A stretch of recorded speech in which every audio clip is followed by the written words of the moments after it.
Hello, welcome into my channel. My name is Katarina and I'm sharing some of my song and I'm going to share some philosophy. This is Mantu, my kitty cat, and he's a soul friend of mine and one of my companions in life. Can I have this book, Mantu? Thank you. He's still just a baby. He's over a year old, maybe a year and a half. Not quite yet, toward the end of the year. So, I am a yoga instructor here in San Diego, and I've been sharing it's a journey of the 5-layered tantric self. And there are actually 6 layers. And I find a nice way to look at it is almost like an onion, with all the layers of an onion. And in the center of the onion is the most essential part of who we are.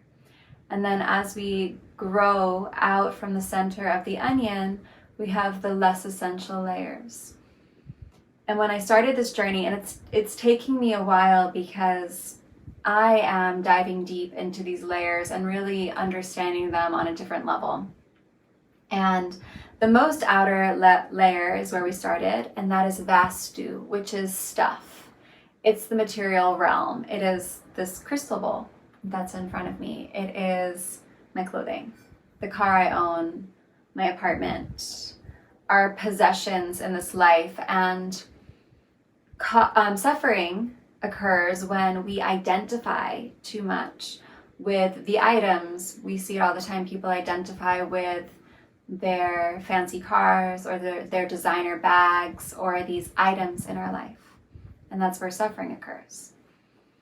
And then coming in a layer is Deha, which is the physical body. And that's identifying with the I am skinny, I am fat, I am pretty, I am ugly. When we identify with this physical body, that causes suffering, because as we know, this physical body changes over time. We all get older, and the physical body with us gets older. So becoming too identified with I'm young, obviously that's going to change over time. And I'm fit or I'm skinny, you could soon become overweight or not fit anymore, So identifying too much with these things that are fluctuating can cause pain and suffering in our lives. So this next layer has taken me a bit of time to work through because it's challenging. I think it's challenging to wrap my head around. So it's called Citta, which is the heart mind. And at first I was like, no, but the heart and the mind are so separate. How can we even say heart mind? The heart is so different, it's so pure. But in this framework, we're seeing this, we have a thought, and then that thought transfers into a feeling in the body. So something comes into your mind, and then you have a physical response. Let's say you think back on a memory from the past. And if the memory was pleasant, all those beautiful feelings flood back into the body, and you may feel an openness in your heart, an expansion in your torso, a softness in your shoulders. You may feel all those feelings, or even butterflies in your belly.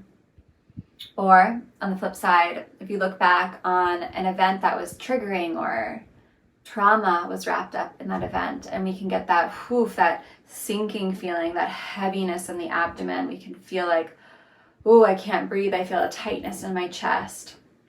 We all experience these sensations differently, but we have a thought, a memory, a story, and it transmits into this physical response. Citta, which is heart mind, but mind to heart kind of is this flow that I'm discovering, and maybe it flows in a different way. Maybe.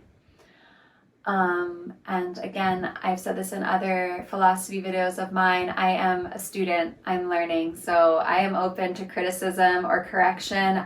This is just my process as I learn, and it's going to expand, I'm sure, as time goes by, because I'm still a novice.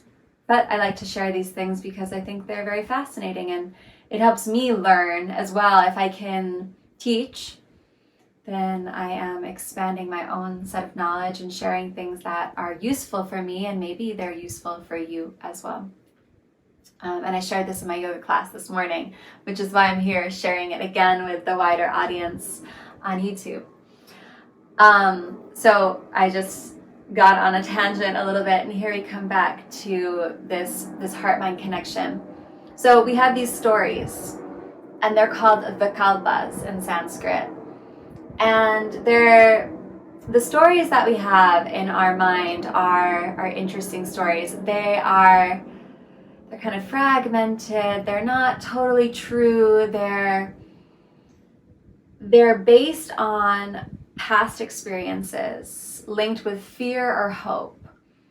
And so we may have had an experience in the past, and that experience is similar to the experience in the present. So we'll go back to that feeling, and we'll create a whole story around this situation here, even though the story is really about that past situation that seems kind of similar to this situation. And this is where a lot of suffering comes from. I see it with myself all the time. I'll have a dialogue, this story, this narration in my mind, and I'll notice it and I'll be like, whoa, that's an interesting story that I have on repeat. And so some of these stories are just on repeat, and they come up all the time. We're like, oh, that's the same story, just a different kind of scenario, but it's the same story. And I don't quite know how to get rid of the stories. If I had some magic potion for that, I would tell you. But we can at least witness the story. So like a wave, I live by the ocean, so like waves, the waves up and down, up and down, up and down. The story or the sensory thing happens. We have this physical reaction, this feeling, and then it dissipates. So can we watch this story grow, climax, and then disappear again? Can we just watch it and just be a spectator instead of becoming a part of the story, being a character in the story? Can we just witness? And this will lead to less suffering because we're not becoming so attached to these feelings, these sensations, these thoughts that lead to emotions, feelings that are constantly changing, it's fluctuating. If we're constantly so wrapped up in the sensations, then we're just on a roller coaster all day long, and that's exhausting. But I wanted to share with you this quote I found really, really interesting, and it helps me understand this concept even more. It's like a mother who lovingly listens to the stories of all her children, not necessarily believing any of them literally, but taking note of them when they point to a deeper reality or issue. I'm going to read it again. It's like a mother who lovingly listens to the stories of all her children, not necessarily believing any of them literally, but taking note of them when they point to a deeper reality or issue. Can we be that loving mother with the Vikalpas, with the stories that enter, and take note of them and kind of sift through it and be like, is this pertinent? Yes, maybe it's a warning. Maybe there's potential danger because there was in the past. But in this situation at this very moment, am I in danger? And I say that because fear often comes up. And fear holds us back.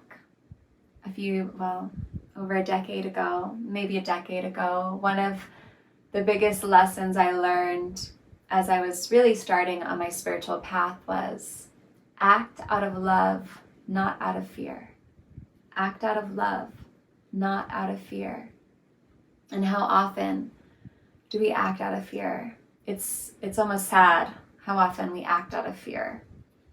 But maybe with this awareness, we can kind of put the fear in check and maybe let the love seep in and act out of love. Thank you. Thank you for letting me share these what are they? This framework of belief and assistance that it really speaks to me. Thank you for letting me share it, and I will share some more vibrations of sound with you. If you've enjoyed this video, please like and subscribe to my channel. It helps support me. Also, if you're in the San Diego area, get in contact with me. I do sound healings in San Diego. And this is my passion. Thank you. Thank you for listening. Thank you for watching. Thank you for supporting. Namaste. Taking a deep breath. Exhale, release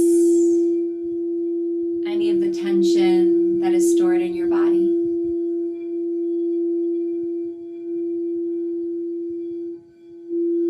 Become present with all that arises, letting your breath flow freely in and out, softening any tension, constriction in your physical